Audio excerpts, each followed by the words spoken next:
దిగి వచ్చినావు నీ ప్రేమ వర్ణింపతరమా యేసయ్యా నీ ప్రేమ బలమైనది యేసయ్యా నీ కృప ఎంత విలువైనది యేసయ్యా నీ ప్రేమ బలమైనది యేసయ్యా నీ కృప ఎంత విలువైనది సమీపింపరాని తేజస్సులో నీవు వసించువాడవయ్యా మా సమీపమునకు దిగి వచ్చినావు నీ ప్రేమ వర్ణింపతరమా మితిలేని నీ ప్రేమ గతిలేని నన్ను చూచి నా స్థితి మార్చినది నన్ను స్థితిగా చేసినది మితిలేని నీ ప్రేమ గతిలేని నన్ను చూచి నా స్థితి మార్చినది నన్ను స్థితిగా చేసినది విలువకు విలువకు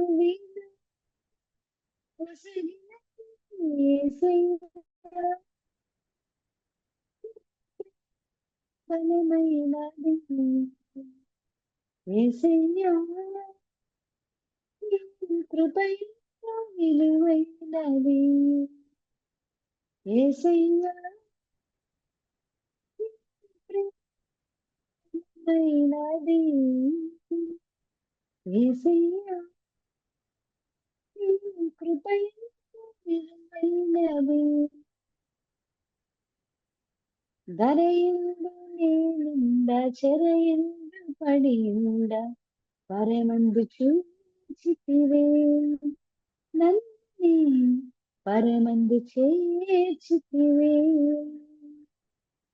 ధరయందు నేనుండ చెరయందు పడియుండ పరమందు చూచితివే నన్ను పరమందు చేర్చితివే కలునకు కరుణను పొసగితి కలునకు కరుణను పొసగితి యేసయ్యా బలమైనది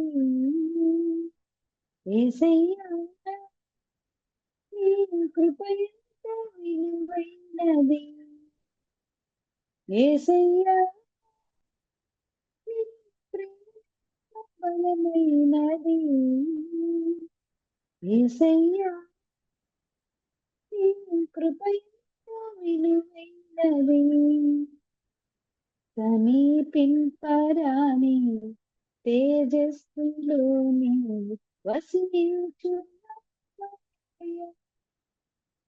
మా సమీపమునకు దిగి వచ్చినావు నీ ప్రేమ వర్ణింపతరమా మా సమీపమునకు దిగి వచ్చినావు నీ ప్రేమ వర్ణింపతరమా యేసయ్యా ప్రేమ బలమైనది యేసయ్యా కృప ఎంత విలువైనది కృప ఎంత విలువైనది కృప ఎంత విలువైనది. Praise Lord. అయితే నేను యాక్చువల్గా అన్న మీరు చెప్పినప్పుడు దేని గురించి చెప్పాలి అనుకున్నప్పుడు ఈ మధ్య మేము వెళ్ళిన కొన్ని పరిస్థితులు, నేను వెళ్తున్న కొన్ని పరిస్థితులు దాని గురించి కొంత షేర్ చేసుకుందాం అనుకుంటున్నా. యాక్చువల్గా ఇప్పుడు రీచింగ్ 47 అట్లా.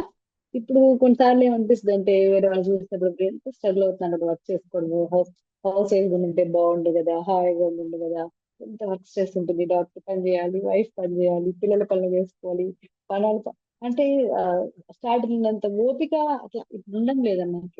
ఇప్పుడు ఎట్లా అనిపిస్తుంది అంటే రిలాక్స్ అయిపోదాం చాలు అట్లా అనిపిస్తూ ఉంటుంది అనమాట సమ్ టైమ్స్.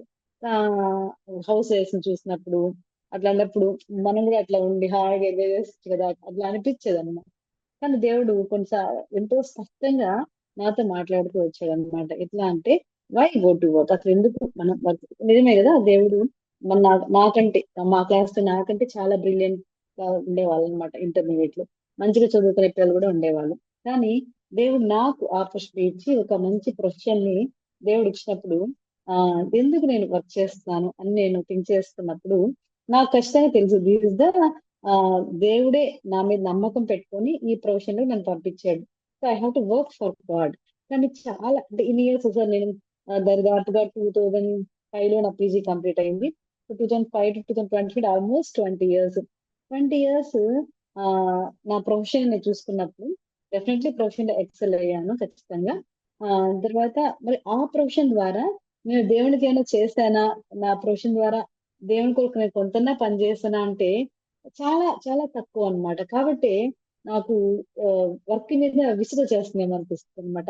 సో చాలా సార్లు అనుకుంటాను ఎందుకు వర్క్ చేయాలి అనుకుంటే మనం ఏం ఆన్సర్ చెప్తాము. నా అనుకుంటున్నా అయితే మనం మనం లైఫ్ బాగా లీడ్ చేయాలి కదా, లేదా మా పిల్లల కోసం, పిల్లల చదువుల కోసం, మా హస్బెండ్ పాస్ట్ కనుక ఆ తను ఫెయిత్ బేస్డ్ మినిస్ట్రీ కనుక, so I'm the main support of the family.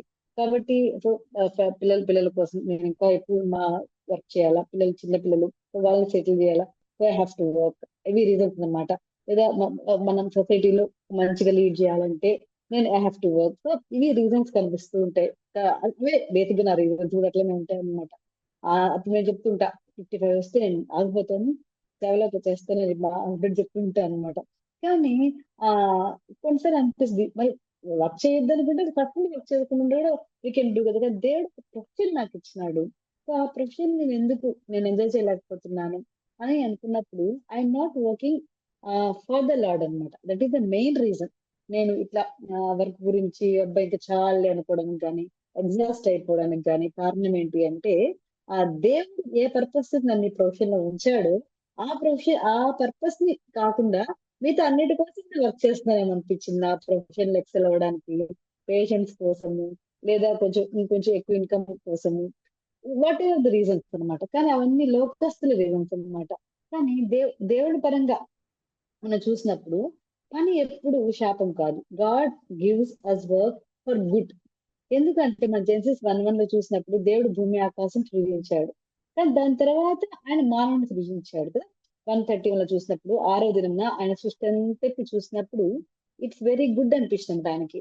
కానీ అందరూ అనుకుంటారు పని అనేది ఆ ఆ, వాళ్ళు సిన్ చేసిన తర్వాత దేవుడు ఇచ్చిన శాపం అనుకుంటాడు. కానీ చూడండి అక్కడ ఉంటది కదా ఆ జెన్సిస్ 2:15 లో, జెన్సిస్ 2:15 లో అక్కడ ఉంటది. మరియు దేవుడిని యెహోవా నరుని తీసుకుని ఏదైనా తోటను సేద్యపరచుటకును దాని కాచుటకును దానిలో ఉంచను. సో ఆయన వర్క్ ని అలర్ట్ చేశాడు దేవుడు. అది బిఫోర్ సిన్, యాక్చువల్ గా బిఫోర్ సిన్ దేవుడు వర్క్ అలర్ట్ చేస్తాడు అనమాట. కానీ అందరూ ఏమనుకుంటారు వాళ్ళు సిన్ చేసిన తర్వాత దేవుడు పని అప్పటిదాకా వాళ్ళు హాయిగా ఉన్నారు, ఏదైనా తోటలలో ఇలా తిరుగుతూ ఎంజాయ్ చేస్తా ఉన్నారు, వాళ్ళకి ఏం పని లేదు హాయిగా. కానీ చూడండి బిఫోర్ సిన్ అంటే బిఫోర్ ఫాల్ అక్కడ దేవుడు వాళ్ళకి పని అలా చేశాడు అనమాట. ఏమని ఆ యొక్క తోటని కాచుటకు సేద్యపరచుటకు. So God gives us work for good. ఎందుకంటే దేవుడు అంతా అయిన తర్వాత ఏమనిపించింది ఆయనకి, అదంతా ఆయనకి చాలా మంచిగా కనిపించింది అనమాట. కాబట్టి ఆయన గుడ్ కే ఇచ్చాడు అనమాట. కానీ అది ఒక ఖర్చు లాగా మనం అనుకోవచ్చు. బ్లెస్సింగ్ వర్క్ అనేది ఒక బ్లెస్సింగ్, దేవుడు మనకి ఇచ్చేట్టు ఒక ఆపర్చునిటీ అన్నమాట. కానీ ఆ దేవుడి దృష్టి మనం చూసినప్పుడు అది మనకు కష్టంగా అనిపించదు అనమాట. ఇంకోటి ఏంటంటే వర్క్ అనేది ఒక గిఫ్ట్. ఎట్లా అనుకుంటామంటే చూడండి ప్రసంగిలో మనం చూసినప్పుడు అంతా ఎట్లా ఉంటుంది, అంత వ్యర్థం వ్యర్థం వ్యర్థం అంటుందా. ఎప్పుడు వ్యర్థం? మన కోసం మనం ప్రయాసపడితే వ్యర్థం, కానీ ప్రభుత్వం ప్రయాసపడితే మాత్రం అది వ్యర్థం కాదు. చూడండి ప్రసంగి దీంట్లో ప్రసంగిలో 3, ప్రసంగి 3వ అధ్యాయం 12-13 మనం చూసినప్పుడు, ప్రసంగి 3వ అధ్యాయం 12-13 వరకు 12-13 వర్సెస్ మనం చూసినప్పుడు అక్కడ ఏముంటదంటే, కావున సంతోషంగా ఉండుట కంటెను, తమ బ్రతుకు సుఖముగా వెళ్ళబుచ్చుట కంటెను శ్రేష్టమైనదేదియు నరులకు లేదని నేను తెలుసుకుంటిని. కాబట్టి ప్రతివాడును అన్నపానం పుచ్చుకొనొచ్చు తన కష్టార్జితం వలన సుఖం అనిపించుట దేవుడిచ్చి బహుమానం తెలుసు. దేని వలన? ప్రతివాడు కష్టార్జితం వలన. ఊరికే వచ్చేసేది కాదు డబ్బులు కదా! మనం కష్టం చేయాలా, దానివల్ల వచ్చేటువంటి ఫలితం బట్టి మనము హ్యాపీగా ఉండడం అనేది దేవుడిచ్చు బహుమానం అన్నమాట. కానీ అనేక సార్లు ఏమనుకుంటామంటే, అబ్బా! వర్క్ ఎందుకు అలా కూర్చునేసుంటే, ఏదైనా తెచ్చి పెడుతుంటే మనం తినొచ్చు కదా! No, that is not the will of God అన్నమాట. ఆయన మనకది గిఫ్ట్ లాగా ఇచ్చాడు. మన మన యొక్క ప్రొఫెషన్‌ని ఎస్పెషల్లీ మన మెడికల్ ప్రొఫెషన్. నా మట్టుకైతే నేనైతే దీనికి యోగ్యురాలిని కాదు. ఖచ్చితంగా నా ఫ్రెండ్స్ నాకంటే బా చదివేవాళ్ళు. నాకు బాగా తెలుసు. కానీ దేవుడు నాకు సీట్ ఇచ్చాడు. ఫ్రీ సీట్ ఇచ్చాడు. కాబట్టి ఆయన ఇచ్చిన సీట్‌ని ఒక గిఫ్ట్ లాగా భావించి, గిఫ్ట్ మనం ఎంత ప్రెషియస్‌గా చూసుకుంటాం గదా! అబ్బా! ఎందుకొచ్చారు ఈ గిఫ్ట్‌ని పడేసేయం గదా! ఎప్పుడు కూడా గిఫ్ట్‌ని విసుగు గదా!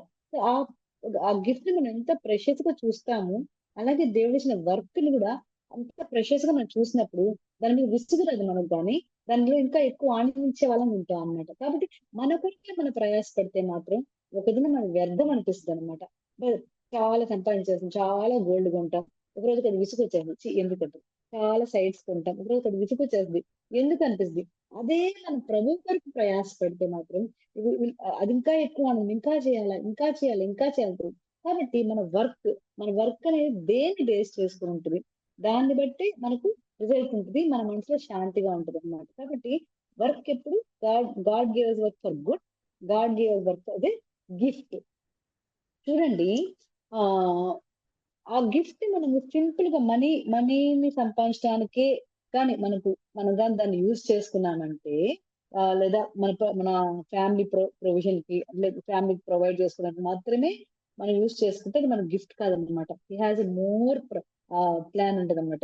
ఆయన మనకి వర్క్ ఇవ్వడం వెనకాల అంతకు మించిన ప్లాన్ ఒకటుందనమాట. అదేంటి అంటే, God gave us work as a platform. ఒక ప్లాట్‌ఫార్మ్ ఇది మనకు. ఎందుకంటే మన లైఫ్‌లో మోస్ట్ ఆఫ్ ద టైమ్ మనం వర్క్ లోనే ఉంటాం కదా! మనకు క్రిస్టియన్స్‌కి 9-4 మన సెక్యులర్ లైఫ్, 5 తర్వాత క్రిస్టియన్ లైఫ్ అట్లా లేదు. అట్లా కంపార్ట్మెంట్ లాగా దేవుడేం చేయలేదు. So, we are Christians. So, always మనం వర్క్‌లో ఉన్నా గూడా, ఇంట్లో ఉన్నా గూడా, ఎక్కడున్నా సరే we are the believers. We are the so called believers. మనం రక్షింపబడిన బిడ్డలము. సో, మన పర్పస్ ఏంటి? మన యొక్క డ్యూటీ ఏంటి అంటే, అందరూ తెలుస్తుంది. మాథ్యూస్ చాప్టర్ లాస్ట్ వర్స్ అంటే, మీరు సర్వలోకమునకు వెళ్లి సర్వ సృష్టికి సువార్తను ప్రకటించాలి. అనేక మందిని శిష్యులుగా చేయాలి. ఇదే మన గాడ్ యొక్క పర్పస్. కానీ మనకు దేవుడు ఒక మంచి ప్లాట్‌ఫార్మ్ ఇచ్చాడు. దాన్ని మనం గుర్తించలేకపోతున్నాం అన్నమాట. సో, దేవుడు గుడ్ గుడ్ వర్క్ ఇచ్చింది మంచి కోసం ఆయనకు గిఫ్ట్ లాగా ఇచ్చాడు. థర్డ్‌ది అంటే ఇదొక మనకు మంచి ప్లాట్‌ఫార్మ్ అన్నమాట. ఎట్లా ప్లాట్‌ఫార్మ్ అంటే చూడండి, కొండ మీద చేసిన ప్రసంగంలో ఎక్కువ వర్క్ గురించి, వరి గురించి చెప్తాడు. ఏమని చెప్తాడు? మీరు రేపేం తిందాము, రేపేం కట్టుకుందాము, దాని గురించి అసలు ఆలోచించొద్దు. అవన్నీ మీ పరలోకపు తండ్రికి తెలియనంటది. కానీ మనం ఎవ్రీడే రన్నింగ్ దేనికోసం ఉంటది? ఇంకొంచెం బెటర్‌గా తినడానికి, ఇంకొంచెం బెటర్‌గా లివ్ చేయడానికి, ఇంకొంచెం బెటర్‌గా సంపాదించుకోవడానికి, ఇంకొంచెం బెటర్‌గా లైఫ్ లీడ్ చేయడానికి. ఇది మెయిన్ పర్పస్ ఉంటదన్నమాట మనకు. మన యొక్క జాబ్ గాని, మనకు ప్రొఫెషన్ గాని ఇంకొంచెం బెటర్ లైఫ్‌లో ఇంకొంచెం బెటర్‌గా ఎదగాల. ఇంకొంచెం సో, వీటి కోసమే మనం ఎక్కువ థింక్ చేస్తే మన ప్రొఫెషన్ ఇంక్రీజ్ చేసుకుంటాం గానీ, వాట్ గాడ్స్ పర్పస్ అనేది మనం థింక్ చేయడం తక్కువ ఉంటదన్నమాట. బై గాడ్స్ అందరూ అట్లా థింక్ చేస్తే మంచిదే. బట్ నా మట్టుకు నేను చెప్తున్నానన్నమాట. సో, ఇంకొంచెం ఎక్కువ మంది పేషెంట్స్ చూడాలి. ఇంకొంచెం ఎక్కువ సాలరీ రావాలి. ఇంకొంచెం ఎక్కువ ఎర్న్ చేయాలా. So, we can live better. So that we can earn much. అట్లా ఉంటదన్నమాట మన ఆలోచన యూజువల్‌గా. కానీ ఫెర్మాన్ అమౌంట్ అంటే కొండ మీద ప్రసంగంలో దేవుడు ఎంతో స్ట్రిక్ట్‌గా చెప్తాడన్నమాట. మీరు ఏం తింటామో, దాని గురించి అసలు వరీ అవ్వద్దు. చూడండి, అడవి పువ్వులు ఎలాగ ఎంత బాగా అలంకరిస్తాను. వాటిని పిచ్చుకల్ని ఎలా పోషిస్తాను. వాటిని పోషించింది నేను, మిమ్మల్ని పోషించను అని అడుగుతాడు. కాబట్టి సో వీటి మీద దేని గురించి వరీ అవ్వకూడదో, వాటి గురించి మనం వరీ అవుతాం. దేవుడు ఏమంటున్నాడు, నేను మీకు ఇస్తాను గదా అవన్నీ. సో, అక్కడ మనకు అర్థమైపోతుంది. సో, మన వర్క్ అనేది, మన ప్రొఫెషన్ అనేది తినడం కోసం గాదు, షెల్టర్ కోసం గాదు, దానికోసం ఖచ్చితంగా కాదు. కానీ మన కాన్సంట్రేషన్ ఎప్పుడు వాటి మీదే ఉంటదనమాట కదా! ఏం సంపాదించుకోవాలా? ఏం కూర్చుకోవాలా? వాటి మీద డిపెండ్ అయ్యి ఉంటది. కానీ అవి అసలు కానే కాదు. That is not the main reason for our profession. For hour work అన్నమాట. ఇంతకు మించిన వర్క్ అదేంటి అంటే దేవుని యొక్క పని చేయాలి. ఉంటుంది కదా! అక్కడే మాథ్యూ 6:37లో మీరు మొదట నా రాజ్యమును, నీతిని వెదకుడి అప్పుడు ఇవన్నీ మనకి ఏమేం కావాలి అవన్నీ దేవుడు ప్రొవైడ్ చేశాడు. ఖచ్చితంగా దేవుడు ప్రొవైడ్ చేస్తాడు. మనం అడగల ప్రొఫెషన్ కావాలి దేవుడు ఇచ్చినాడు. మనం అడగల పిల్లల్ని దేవుడు ఇచ్చేసినాడు కదా. అంటే ఇవన్నీ చాలా ఇంపార్టెంట్. నేటి దినాల్లో చూసినప్పుడు పిల్లలు లేక ఎంతమంది ఉంటారు. నేటి దినాలు చూసినప్పుడు చూడండి అక్కడ ప్రసంగిలు ఉంటారు కదా. కష్టార్జితం వల్ల అన్నం, పానం పుచ్చుకోవడం చాలా మందికి ఈ రోజు అన్ని తినలేరు కదా. లిక్విడ్ డైట్స్ తీసుకునే వాళ్ళు చాలా మంది ఉన్నారు. సంతోషంగా లేదు. వాళ్ళకి ఎంతో డబ్బులు ఉంటాయి, ఎంతో ఆస్తి ఉంటుంది. కానీ వాళ్ళ హ్యాపీనెస్ లేదు. చాలా మంది హ్యాపీనెస్ లేదు. దే ఆర్ రిమైనింగ్ అలా ఉంటున్నారు అంతే గాని హ్యాపీనెస్ లేదు. కానీ దేవుడు ఏం చెప్తున్నాడు? అన్నపానం పుచ్చుకొని ఆ కష్టార్జితం తినడం అనేది దేవుడిచ్చే బహుమానం. అది మనకు ఆల్రెడీ వచ్చేసింది కదా. ఒకవేళ ఇంకొక చెక్కుడు బల్ల సంపాదిస్తే ఇంకొంత ఎక్కువ మనీ, ఇంకొక ఎక్స్ట్రా ఎక్కువ నగ, ఇంకొక ఎక్స్ట్రా ఒక బిల్డింగ్ తప్పితే whatever we needed already దేవుడు మనకు ఇచ్చేసాడు. సో దాని గురించి ఇట్లా మనం అసలు వరి అవ్వాల్సిన అవసరమే లేదు. మరి దేని గురించి వరి అవ్వాలి మనము? ఏంటి మనకి ప్లాట్‌ఫార్మ్? ఎందుకు దేవుడు ఈ ప్లాట్‌ఫార్మ్ ఇచ్చాడంటే we should think of God's work. మొదట ఆయన రాజ్యమును, నీతిని వెతకాలి. సో వర్క్ ఈజ్ అబౌట్ ఏది నువ్వు చేస్తున్నావు అది కాదు వర్క్ అంటే. దేవుడు నీకేది చెప్తాడో అది నువ్వు చేస్తే అప్పుడు అది దేవుడు అది నీకు బహుమానంలాగా ఉంటుంది. కానీ మనం అనేక మార్లు ఏం చేస్తామంటే మనం ఏమనుకుంటాము అదే మనం చేస్తాం కానీ దేవుడు మనకేం చెప్తున్నాడు, ఆయన మనకు మన గురించి ఏం ఆశిస్తున్నాడు, ఎందుకు నా ప్రొఫెషన్ ఇచ్చాడు, ఈ ప్రొఫెషన్ ద్వారా నేను ఆయన్ని ఏ రకంగా మహిమపరచాలా ఆ ఉండడం లేదన్నమాట. కాబట్టి మనం కొన్ని రోజుల తర్వాత వెక్స్ అయిపోతున్నాం. ఇంకా చాలా కాకుండా ఆయన పర్స్పెక్టివ్ లో మనం ఆలోచిస్తున్నట్టయితే వర్క్ మనం ఎంజాయ్ చేస్తాం.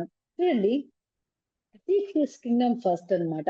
అట్లా కాకుండా దేవుడు ఆయన ఇచ్చిన పనిని మనము ఆయన యొక్క ఆహ్, ఆయన యొక్క పర్పస్ కోసం మనం పని చేస్తే not for making a money అప్పుడేమవుతుందంటే అప్పుడు మనం ఆయన యొక్క సాక్షిలాగా మనం జీవిస్తాం అన్నమాట.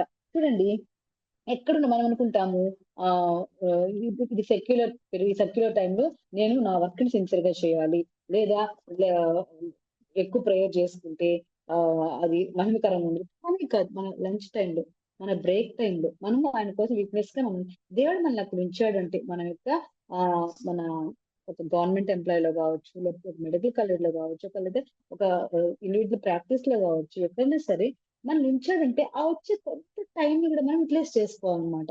కానీ ఇప్పుడు నేటి దినాల్లో ఏంటంటే యూట్యూబ్స్ ఇవన్నీ రావడం వల్ల మనకు కొంచెం టైం దొరకగానే యూట్యూబ్‌ని ఓపెన్ చేసేస్తాం. వాట్సాప్‌ని ఓపెన్ చేసేస్తాం గానీ, ఎవరికైనా దేవుడి గురించి చెప్దాం. లేదా కొద్దిసేపు ప్రేయర్ చేద్దాం. ఆ రోజున పేషెంట్ కోసం ప్రేయర్ చేద్దాం. Because prayer makes the things అన్నమాట. చేంజ్ ద థింగ్స్ అన్నమాట కదా! అవి చేయడం మానేసాం. నా మట్టుకు నేనే చెప్తున్నాను అన్నమాట. ఒకప్పుడైతే నైట్ నిద్ర రాకపోతే నాకు బాగా గుర్తు. మా దేవుడు నాకెందుకు గుర్తు చేస్తున్నాడు ప్రేయర్ చేయమని చెప్పని, గుర్తొచ్చిన పాయింట్స్ అన్ని ప్రేయర్ చేస్తా ఉండేదన్నమాట. నిద్రొచ్చినా ప్రేయర్ చేసేదాన్ని. కానీ ఇప్పుడు నిద్ర రాదు యూట్యూబ్ ఓపెన్ చేస్తున్నాను. సీ అంటే ఎంతగా మన లైఫ్ చేంజ్ అయిపోయింది అంటే గాడ్స్ పర్పస్ నుండి మనం ఎంతగా డీవియేట్ అయిపోయాం అనిపిస్తుందన్నమాట. సో ఆ రకంగా మన ప్రొఫెషన్ అంటే 1/3 of our life we spend in our profession కదా! ఓన్లీ రిమైనింగ్ 1/4 బయట ఉంటాము కదా! మార్నింగ్ 9 చాలా ఎక్కువ టైం మనం మన వర్క్ లో ఉంటాము. ఇంకెక్కువ టైం నిద్రపోతాం. చాలా తక్కువ టైం బయట ఉంటాం. కాబట్టి 1/3 of our life in our profession only, in our work only. అప్పుడు దేవుడు రేపు అడుగుతాడు కదా! నీకు ఇంత టైం, ఇంత పీరియడ్ ని నువ్వు నా కోసం ఏం చేశావు అని అడిగితే మనం ఏం చెప్పగలం? పని చేశాను ప్రభు అంటే దేవుడు ఒప్పుకుంటాడా? అస్సలు ఒప్పుకోడు. ఇవి నేను ఇస్తా కదా అంటాడు కదా! నన్ను ఆ ప్రొఫెషన్ ఇచ్చావు కదా ప్రభు! I have to work hard కదా ప్రభు! నేను ఎంతో పని చేయాలి ప్రభు అంటే నిజంగా నువ్వు పని చేయాలా? కానీ ఎందుకు పని చేశావు? ఎందుకు పని చేసావంటే పని చేయకూడదని కాదు. ఆ పని వెనకాల ఏంటంటే మక్సద్ అంటే what is the intention of that work? నా కోసం పని చేసావా? నా రాజ్య వ్యాప్తి కోసం పని చేసావా? ఒక్కడికన్నా సువార్త చెప్పినావా? ఒక్కళ్ళకన్నా నా దగ్గర చేర్చినావా అని దేవుడు అడిగితే రేపు జడ్జిమెంట్ డే రోజు మనం తలదించుకునే వాళ్ళంగా ఉండకూడదు. ఆ ఆ దాంతో మనం వర్క్ చేసామంటే మాకు అసలు ఎప్పుడు బోర్ కొట్టదు. వర్కే బోర్ కొట్టదు. ట్రైన్‌గా ఫీల్ అవ్వమన్నమాట. స్ట్రెస్‌గా ఫీల్ అవ్వమన్నమాట. ఎప్పుడైతే మనం మిగతా వాటి కోసం పరిగిస్తామో ఈ మనీ మేకింగ్ కోసం ఇంకొంచెం ఎక్కువ ప్రొవిడెన్స్ కలిగిస్తాము. కొన్ని రోజులు మనం వెక్స్ అయిపోతాం. దానికి చాలు ఇంక రిటైర్మెంట్ చేసుకుందాం అనుకుంటాం అన్నమాట. అట్లా కాదు. నన్ను దేవుడు ఇక్కడ ఉంచాడు. ఈ ప్లాట్‌ఫార్మ్ నాకిచ్చాడు. దీని ద్వారా నేను ఆయన పని చేయాలనుకుంటే 60 ఇయర్స్, 70 ఇయర్స్ వరకు గూడా మనం వర్క్ చేస్తాం అన్నమాట. Without any boring. అసలేం ఇంకా నూతన బలము, నూతన ఉత్సాహం వస్తుందన్నమాట. ఎందుకంటే ఇప్పుడు ఒక ఎంత మంచి ఆపర్చునిటీ మనం ఎక్కడికో పోయి ఇప్పుడు వారు చెప్పబడలే. ఎక్కడికో వెళ్లి పరిగెత్తబడలే. ప్రజలే మన దగ్గరకు వస్తా ఉన్నారు. వాళ్ళు 5 మంది పేషెంట్‌లో ఒక్కళ్ళు ఖచ్చితంగా మా 1 నీడెడ్ పీపుల్ ఉంటారన్నమాట. దాన్ని గమనించాలి అంటే మనకు ఆ మైండ్ ఉండాలి. అంటే మార్నింగ్ ప్రశ్నకు వచ్చే ముందే ప్రభువా ఎవరిని ఒకళ్ళ దగ్గర తీసుకురా. నేను ఎవరితో మాట్లాడుతాను. ఆ ఇంటెన్షన్ మనకు ఉన్నప్పుడు ఖచ్చితంగా దేవుడు తీసుకొస్తాడు. వాళ్ళని మనం గుర్తిస్తాం. ఖచ్చితంగా గుర్తిస్తాం. వచ్చే 5 మంది పేషెంట్స్ లోని, 6 మంది పేషెంట్స్ లోని నీడెడ్ వాళ్ళని మనం గుర్తిస్తాం. కాబట్టి దేవుడు మంచి ప్లాట్‌ఫార్మ్ మనకి ఇచ్చినప్పుడు ఖచ్చితంగా మనం దాన్ని యుటిలైజ్ చేసుకోవాలి. చూడండి ఇప్పుడు కాలంలో ఇప్పుడు మా పిల్లలు ఇప్పుడు మా బాబు ఇంటర్ జాయిన్ అవుతాడనమాట. అందరూ ఎందుకు ఇంటర్ జాయిన్ అవుతారు? నేను ఇప్పుడు చిన్న బీటెక్ జాయిన్ అయిపోరా? త్వరగా సెటిల్ అయిపోతావు. నువ్వు మెడిసిన్ అంటే లేట్ అయిపోద్ది. నేనే చదివించలేను. అంతసేపు నాకు పాప చిన్నది. అంటే చూడండి మన ఇంటెన్షన్ కూడా ఎట్లా ఉంది? నా ఇంటెన్షన్ ఎట్లుంది? Being a pastors wife, being a believer, దేవుడు ఏమని కోరుకుంటున్నాడు మా పిల్లోడి జీవితంలో అని నేను లేకుండా నువ్వు త్వరగా సెటిల్ అయిపోవాలి. త్వరగా ఏం చేయాలి? త్వరగా అంటే అదే ఉంటుంది. కాబట్టి మనం నిరాశకు గురవుతున్నాం. చూడండి డిస్కస్ చేసేటప్పుడు కూడా బీటెక్ చేస్తే వాళ్ళేం సెటిల్ అవ్వడంలే. అట్‌లీస్ట్ మెడిసిన్ చేశారనుకోండి. కనీసం ఒక రూ. 1,00,000 సంపాదించుకుంటారు. ఇదే ఇంటెన్షన్ ఉంటుంది. ఇవే మాటలు ఉంటున్నాయి. అట్లా కాదు దేవుడు అట్లా కోరుకోవట్లేదు మనల్ని. అలా కోరుకుంటే అలా మనం మన మన థాట్స్ ఉంటే అవంతా వ్యర్థం, వ్యర్థం, వ్యర్థం. వేస్ట్ టైం అంతా మనకు వేస్ట్ అనిపించేస్తది. అట్లా కాకుండా ప్రభా నా బిడ్డల జీవితంలో మీ చిత్తం ఏంటి అన్నప్పుడు దేవుడు మనతో మాట్లాడతాడు. మాట్లాడే దేవుడు కనుక. కాబట్టి ఆ ప్రకారం మనం వెళ్ళినప్పుడు ఖచ్చితంగా వాళ్ళు కూడా రేపు వాళ్ళ వర్క్ లో ఎప్పుడు కూడా విసుగు చెందరు. ఎప్పుడు కూడా రిపెంట్ అవ్వడు. అయ్యో నేను ఇది ఎందుకు తీసుకున్నాను? ఈ ఈ ప్రొఫెషన్ ఎందుకు తీసుకున్నాను? వాళ్ళు ఎప్పుడు అనుకోరనమాట. ఎందుకంటే వాళ్ళకి కూడా తెలుసు. ఇది దేవుడు మనకిచ్చిన వర్క్ అన్నట్టు. కాబట్టి వర్క్ అని ఎప్పుడు కూడా వర్క్ అంటే నా లైఫ్ నేను ఫీల్ అవుతూ స్ట్రగుల్స్ ని ఐ వాంట్ టు షేర్ అనమాట. అంటే సో మచ్ ఆఫ్ స్ట్రెస్. ఆహ్, పిల్లలు మా పాప చిన్నది. సో సో ఇప్పుడు ఎయిత్ ఇయర్ అనమాట. I have to look after her. ఆమెకు అన్నం నేనే తినిపించాలి. ఇప్పుడు మరి ఈ రోజు మా హస్బెండ్ ఉన్నాడు కాబట్టి కుదిరింది ఆయన చూసుకుంటాడు. అదే గబగబా 8:30 కల్లా మళ్ళీ పోయి మళ్ళీ ఆమె పికప్ చేసుకొని మళ్ళీ ఆమెకి డిన్నర్ నేనే పెట్టాలి. ఆమె చిన్నది కదా! నేను పెట్టి మళ్ళీ వాడికి పెట్టి అంటే 10:30 అయిపోద్ది నేను మళ్ళీ పడుకునేటప్పుడు. పడుకుంటే వాళ్ళని సర్ది పెట్టడం. మళ్ళీ ఆ తర్వాత మళ్ళీ కిచెన్ క్లీన్ చేసుకోవాలి. అంటే ఇవన్నీ నాకెందుకు ఇంత అవసరమా అనిపిస్తుంది సమ్ టైమ్స్. బట్ దేవుడే అంటున్నాడు, నేను నీకు శక్తినిస్తాను. నేను నీకు బలాన్ని if you enjoy your work ఎప్పుడు ఎంజాయ్ చేస్తామంటే పిల్లలకి తినిపించేటప్పుడు ఈవెన్ దట్ ఇస్ స్మాల్ కానీ తినిపించేటప్పుడు నేను దేవుడి గురించి చెప్తా. అదేదో మన పిల్లలతో ఉన్న టైం. దేవుడి గురించి చెప్తా అన్నట్టు. వాళ్ళ దేవుడి గురించి మాట్లాడుతూ అంటే ప్రతి వర్క్ లో మనము we should honour God, we should highlight God. దేవుడి పర్పస్, దేవుడి దృష్టితో మనం ప్రతి పని చేస్తా ఉన్నట్టయితే మనకెప్పుడు బోర్ కొట్టదసలు. అది మన ప్రొఫెషన్ కావచ్చు, యాజ్ ఎ మదర్ కావచ్చు, యాజ్ ఎ వైఫ్ కావచ్చు, వాటెవర్ అదంతా ఏ వర్క్ అయినా సరే మనం దేవుని దృష్టిలో మనం చూసినప్పుడు ఎప్పుడు కొన్నిసార్లు నాకు పని ఎక్కువైనప్పుడు నాకు చాలా చిరాకు అనిపిస్తుంది. అప్పుడు అనిపిస్తుంది ప్రభువా నేనేం చేసి నీకోసమే చేస్తున్నా. ఆ మాట అనుకునేసాననుకోండి, నాకు బాధ అనిపించదు. పనామె రానప్పుడు చాలా పనిగుంటది. Surgeries I have to go కదా! అప్పుడు చాలా కోపం వచ్చేస్తది. నాకవసరమా ఇది? మా ఫ్రెండ్స్ ఎంత హాయిగున్నారు హౌస్ వైఫ్స్. నేనింత పని చేసుకోవాల్సి వస్తాను. అప్పుడు ప్రభువా నేనేం చేస్తాను నీకోసమే చేస్తున్నా ప్రభు అనుకో. అంట్లు ఈజీగా తోమేస్తాను, వంట ఈజీగా చేసేస్తాను. వాటెవర్ అన్నీ ఈజీగా అయిపోతాయన్నమాట. కాబట్టి ప్రభు సో, ప్రభువునందు మీ ప్రయాస వ్యర్థం కాదు. ఖచ్చితంగా వ్యర్థంగా ఉంటాయి. ఆయన కొరకు మనం ప్రయాసపడితే. ఆయన కొరకంటే ఎట్లా మనం చేసే ప్రతి పనిలో ఆయన మహిమపరచబడాలి. మనం చేసే ప్రతి పనిలో ఆయన లిఫ్ట్ చేయాలి. అలా చేసినప్పుడు ఏది కూడా వ్యర్థం కాదు. పిల్లల్ని పెంచారా? పిల్లల్ని పెంచేటప్పుడు దేవుడి మాటలు చెప్తా పెంచామనుకో అది వ్యర్థం. అట్లా పిల్లకి మొబైల్ ఇచ్చేసి నువ్వు చూసుకుంటా ఉండమ్మా అని చెప్పేసి అన్నం పెట్టేసామనుకో అది వ్యర్థం. విసుగొస్తది. మనకే విసుగొస్తది. అట్లా కాకుండా మొబైల్ పక్కన పెట్టేసి మనం మాట్లాడతా అంటే ఐయామ్ టెల్లింగ్ చిన్న చిన్న విషయాలు చెప్తున్నా. అంటే నేను ఆ ఫేజ్ లో ఉన్నాను కాబట్టి. అట్లా కాకుండా వాళ్ళకి మొబైల్ ఇచ్చేసి నువ్వు టీవీ చూసుకుంటా ఉండు అని చెప్పి నేను ఫోన్ మాట్లాడతా ఆమెకు అన్నం పెట్టామనుకో అది పనే. కానీ అది వేస్ట్ ఆఫ్ పని అన్నమాట. ఎందుకంటే ఎవరికీ ఉపయోగం లేదు. ఆమెం తింటుందో ఆమెకు తెలీదు. నేనేం పెడతానో నాకు తెలీదు. అట్లా కాకుండా మనం పెట్టే ప్రతి ముద్ద ఆమెకు చెప్తా, కొన్ని దేవుడి మాటలు చెప్తా, కొంత బాండ్ ఇంప్రూవ్ చేసుకుంటా ఉంటే అది అసలు మనకు బోర్ కొట్టదు. అట్లా ప్రతి చిన్న పనిలో గూడా ప్రొఫెషన్ చేస్తున్నాను. సర్జరీస్ చేస్తున్నాననుకోండి. నేను అది ఏ పేషెంట్ అయినా సరే ముస్లిం పేషెంటా, హిందూ పేషెంటా ప్రేయర్ చేసి సర్జరీ చేస్తాననమాట. సో, అది నాకు హ్యాపీనెస్ ఇస్తది. దేవుడి అట్లీస్ట్ వాళ్ళకి చెప్తాను నేను దేవుడి గురించి. వాళ్ళు నెక్స్ట్ 1 వీక్ వచ్చినప్పుడు వాళ్ళ రిలేటివ్స్‌కి ఆల్రెడీ 1 వీక్‌లో చెప్పేసుంటారు. మేడం ప్రేయర్ చేసింది. కాబట్టి నాకు మంచి చూపొచ్చింది. సో, అంత అప్పుడు మనకు బోర్ కొట్టదు. ఖచ్చితంగా బోర్ కొట్టదు ప్రొఫెషన్ అంటే. చాలా హ్యాపీగా ఉంటదనమాట. అట్లా వాళ్ళ మాటలు మనకు విన్నప్పుడు. ఎందుకంటే మనం డైరెక్ట్‌గా ఎళ్లి ఎవాంజెలిజం చేయలేము ఈ కాలంలో. కానీ దేవుడు మనకిచ్చిన మంచి ప్లాట్‌ఫార్మ్ గదా ఇది. కాబట్టి మనకు బోర్ కొట్టదు అనమాట. కాబట్టి మన ప్రొఫెషన్ ని, మన వర్క్ ని, not only profession, what ever the work దేవుడు మనకు అది ఇచ్చాడు. ఎందుకు అది మన శాపం కాదు, it's blessing, it's good. Second ఏంటి, ఇట్స్ గిఫ్ట్, దేవుడు మనకి ఇచ్చినట్టు వరం అది వర్క్ అనేది. థర్డ్ ఏంటి, ఇట్స్ ప్లాట్ఫామ్ అన్నారు. ఏ ప్లాట్ఫామ్? ఆయన యొక్క రాజ్యం వ్యాప్తి కొరకే దేవుడు మనకు ఒక ప్లాట్ఫామ్ ఇచ్చాడు అన్నమాట. కానీ ఇంట్లో కూర్చొని కూడా చేయొచ్చు. కానీ నీకు నాకు దేవుడు ఎంతో ప్రెషస్ ప్రొఫెషన్ ఇచ్చాడు కనుక ఆ ప్రెషస్ ప్రొఫెషన్ ఆయన రాజ్యం కొరకే మనం యూటిలైజ్ చేస్తే మనకు బోర్ ఫీల్ అవ్వము. తద్వారా ఆయన నాన్నకే మహిమ వస్తుంది, మనకు కూడా శాంతి లభిస్తుంది అన్నమాట. కాబట్టి ఎందుకోసం మనం వర్క్ చేస్తాం? Not for money, not for livelihood, not for kids కి, ఏమి కాదు. ద మెయిన్ పర్పస్ ఏంటంటే to fulfil the God's will in our life. అది మాత్రం కానీ గుర్తు పెట్టుకున్నామంటే మన వర్క్ ని మనం సాటిస్ఫైడ్ గా చేస్తాము, హ్యాపీగా చేస్తాము, ఆయన భయంకరంగా చేస్తాం. రవి కొద్ది మాటని దీవించింది. ఆమె